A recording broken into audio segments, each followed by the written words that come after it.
Midea Air Conditioner Recall, what you need to know. Have you recently purchased a Midea air conditioner? Or have you been using one for years? If so, this video is extremely important for you. Midea, one of the world's largest appliance manufacturers, has issued a massive recall of over 1 million air conditioning units. Why? Because of a serious fire risk linked to certain models. The U.S. Consumer Product Safety Commission reported that a capacitor defect inside some units can overheat, causing smoke, flames, and even house fires. Multiple incidents have already been reported, and in some cases, homes were damaged. These aren't just Midea-branded units.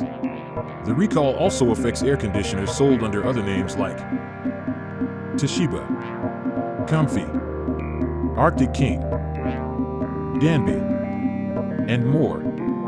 Sold between 2008 and 2022, these units were available at major stores like Walmart, Lowe's, Home Depot, Target, and Amazon. So, what should you do? White heavy checkmark Step 1. Locate the model number and serial number on your unit. White heavy checkmark Step 2. Visit mideaacrecall.com or check the CPSC website. White heavy checkmark Step 3. If your model is affected, stop using it immediately. Midea is offering free repairs, replacements, or refunds, and they're covering all shipping and technician costs. Even if your AC seems fine, it's not worth the risk. Safety should always come first. This is also a reminder to register your appliances after purchase. It's the best way to get safety alerts like this in the future. If you know someone with a Midea air conditioner, share this video. It could prevent serious damage or even save a life.